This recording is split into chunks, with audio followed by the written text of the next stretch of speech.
दोस्तों आज का हमारा टॉपिक है how much land does a man need bye Leo Tolstoy.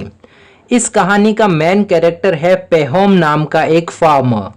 पेहोम एक गरीब किसान है। एक बार पेहोम के घर पर उसकी सिस्टर इन लॉ आ रखी थी, मतलब पेहोम के वाइफ की बड़ी बहन। ये दोनों सिस्टर आपस में बातें करती है। एल्डर सिस्टर यंगर सिस्टर से कहती है कि मेरा हस्बैंड एक बिजनेसमैन है और मेरे पास तुम्हारे से ज़्यादा पैसा है।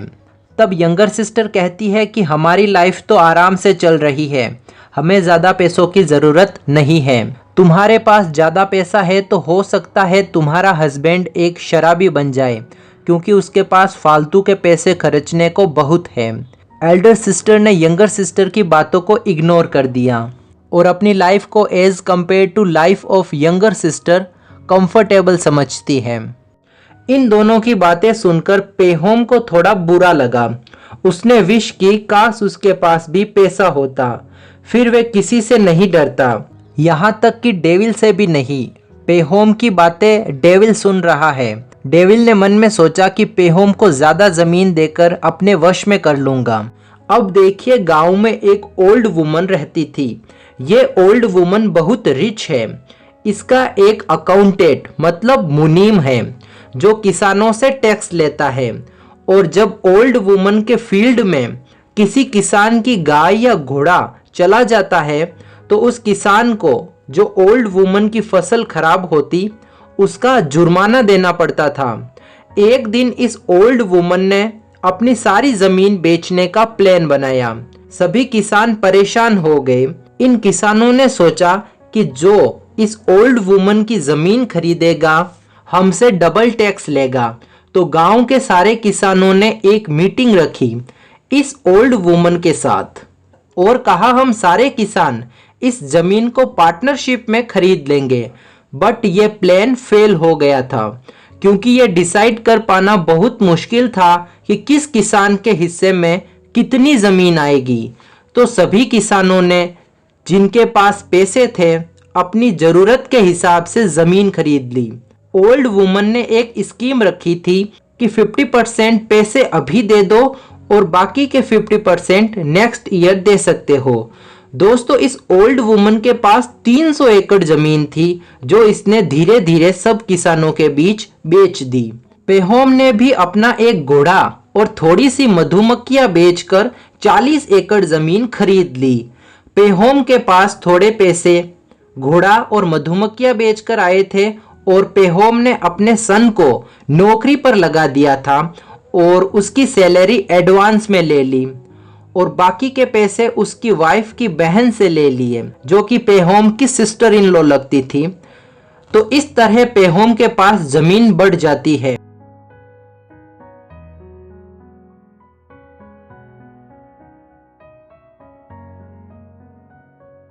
अब धीरे धीरे पेहोम भी रिच मैन बनने लग गया। इसी के साथ पेहोम एक लालची इंसान बन जाता है। अब यूं होता है कि पेहोम के पास जमीन आ गई। उसने बीज उधार लेकर खेती स्टार्ट कर दी और जैसे ही उसकी फसल अच्छी हुई तो उसने धीरे धीरे सबके पैसे चुका दिए।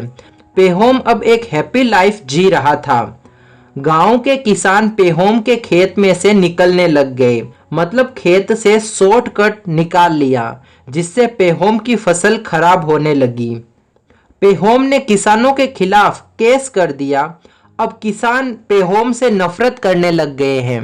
गांव के किसान जानबूझकर पेहोम के खेत में एनिमल्स को डालने लग गए और किसी ने तो गुस्से में आकर पेहोम के खेत में ट्रीज को कट कर दिया।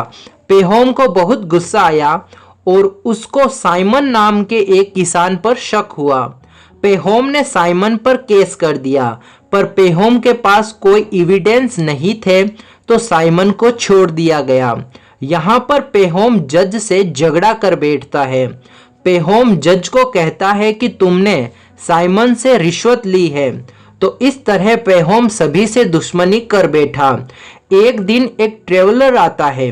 वह पेहोम से कहता है कि वोल्गा नदी के पास बहुत कम कीमत में जमीन मिलती है और यहाँ पर सभी किसान अमीर है। पेहोम अपनी सारी जमीन बेचकर वोल्गा नदी के पास बसने चला गया। वोल्गा नदी के यहाँ एक रूल है कि घर में जितने मेंबर है उसके अकॉर्डिंग वहां पर जमीन मिलेगी। पेहोम के घर में 5 मेंबर होते हैं तो पर पर्सन उसको 25 एकड़ जमीन मिलती है। तो इस तरह पेहोम के पास टोटल 125 एकड़ जमीन आ जाती है। अब पेहोम ने यहाँ पर एनिमल्स खरीद लिए हैं। पेहोम पहले के कंपैरिजन में 10 गुना ज्यादा अमीर हो गया। फिर भी पेहोम को जमीन और चाहिए। एक दिन पेहोम के पास एक व्यापारी आता है। उस व्यापारी ने बताया कि बशकीर लोगों के पास बहुत जमीन है और वे 100 रूबल में 1300 एकड़ जमीन दे सकते हैं। पेहोम बशकीर लोगों के पास जाने को रेडी हो गया। पेहोम को बशकीर लोगों के पास पहुंचने में 7 दिन का टाइम लगा था। जब पेहोम उनके पास पहुंचा तो उन्होंने पेहोम का वेलकम किया था और पेहोम उनके लिए गिफ्ट लाया था। तो इन गिफ्ट्स को देखकर बशकीर लोग बहुत ज्यादा खुश होते हैं। बशकीर लोग लेजी टाइप के लोग हैं जो कि खेती में इंटरेस्ट नहीं रखते हैं और इसी वजह से यहाँ की जमीन सस्ती मिल रही है। पेहोम यहाँ पर जमीन खरीदने की सोच रहा था। पेहोम इन बशकीर लोगों से कहता है कि उसे यहाँ जमीन चाहिए। बशकीर लोगों ने कहा कि इसके लिए तुम्हें हमारे लीडर बशकीर एल्डर से परमिशन लेनी होगी। बशकीर ने परमिशन तो दे दी पर एक शर्त रखी। उसने कहा तुम चाहो तो ये पूरी जमीन ले सकते हो पर तुम्हें सुबह से शाम तक जितनी जमीन चाहिए उसका एक राउंड काटना होगा और साथ साथ में जमीन के साइड में थोड़ा सा खड्डा करना होगा और सनसेट से पहले तुम्हें स्टार्टिंग पॉइंट तक आना होगा। पेहोम को नाइट में एक सपना आता है। उसने देखा कि उसकी डेथ हो चुकी है और उसकी डेड बॉडी पर बशकीर लोग हंस रहे हैं। इस बुरे सपने की वजह से पेहोम की नींद जग जाती है। फिर सुबह हो जाती है। पेहोम ने स्टार्टिंग पॉइंट से चलना स्टार्ट किया। पेहोम बहुत खुश है। बशकीर लोग पेहोम को देख रहे हैं। पेहोम ने काफी जमीन चलकर कवर कर ली थी। अब धीरे धीरे धूप बढ़ने लग गई। पेहोम को गर्मी लगने लग जाती है।